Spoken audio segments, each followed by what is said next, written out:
Hello बच्चों, let's read this question. So this question says two particles A and B of masses 0.3 kg and 0.2 kg respectively are attached to the end of a lead in extensible string which passes over a smooth fixed pulley as shown in the figure. Okay, particle B is held in the horizontal floor and the particle A hangs in equilibrium.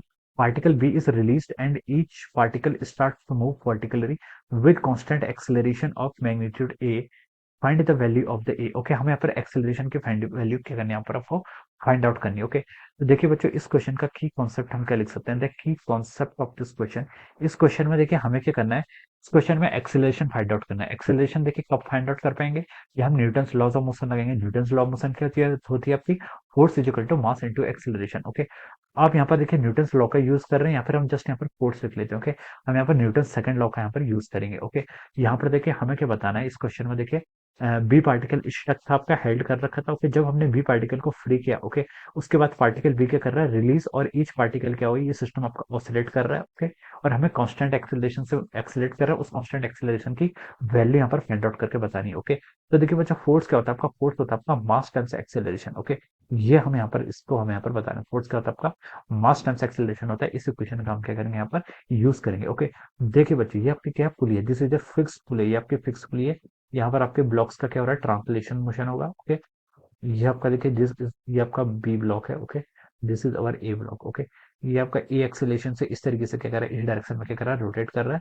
Same same क्या string है, तो हम बोल सकते हैं tension की value same होगी।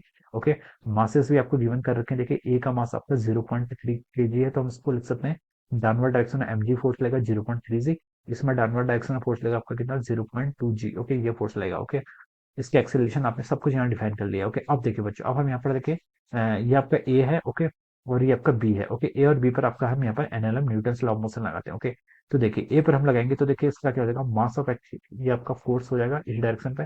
ये किसके इक्वल होगा, देखिए आपका, ये आपका एम जी जो आपका डाउनवर्ड डायरेक्शन लेगा, माइनस टेंशन, टेंशन आपका अपवर्ड डायरेक्शन लेगा। Okay, make it equation number 1। Okay, अब देखिए सेकंड वाले बी पार्टिकल के लिए, अब देखिए इसका एक्सेलरेशन क्या है, अपवर्ड डायरेक्शन में, तो हम इसको एमबीए लिख सकते हैं। इस पर फोर्स का टेंशन अपर डायरेक्शन में उसको सपोर्ट करेगा, minus of MBG. Okay, make it equation number 2, ये आपकी क्या हो जाएगी, इक्वेशन नंबर 2 हो जाएगी। ओके, अब देखिए यहाँ पर हमें ये दो इक्वेशंस हैं। ओके, अब हम यहाँ पर दो इक्वेशंस है, दो वेरिएबल्स हैं, एक्सेलरेशन और टेंशन।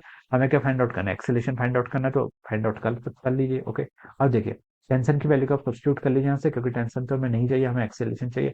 तो अब इसको लिख लीजिए M A G minus tension. Tension की वैल्यू देखिए हम इक्वेशन सेकंड का यूज कर लेंगे, तो ये कितना हो जाएगा आपका, M B A plus of power M B times G. Okay, ये टर्म हम यहाँ पे लिख लीजिए। ओके, एम एम बी की वैल्यू पुट कर लेते हैं। ओके, यहाँ से देखिए आपका क्या हो जाएगा, एक्सेलेरेशन आपको बाहर आ गया, तो ये हो जाएगा आपका M A minus of M B divided by M A plus of M B times G हो जाएगा। ओके, ये आपका यहाँ पर से रिजल्ट आ जाएगा। ओके, यहाँ पर आप वैल्यू पुट कर लीजिए। देखिए एम ए कितना आपका 0.3 माइनस 0.2 करेंगे तो कितना आएगा, 0.1 हो जाएगा, डिवाइडेड बाई 0.3 प्लस 0.5 हो जाएगा, इंटू जी। जी की वैल्यू कितनी है आपकी, जी की वैल्यू आप 9.8 पुट कर लीजिए। ओके, तो ये हो जाएगा आपका 1/5 डिवाइड बाई 9.8, इसकी वैल्यू आपकी 1.96 आ जाएगी, कितनी, 1.96 मीटर पर सेकंड स्क्वायर। ओके, तो this will be the value of the acceleration, ये आपकी क्या हो जाएगी, एक्सेलरेशन की वैल्यू हो जाएगी 1.96। ओके, मीटर पर second square, and this will be the answer of this question. ये क्या हो जाएगा आपका, इस क्वेश्चन का आपका फाइनल आंसर हो जाएगा। Okay, so I hope you all understood this concept. All the best and thank you so much.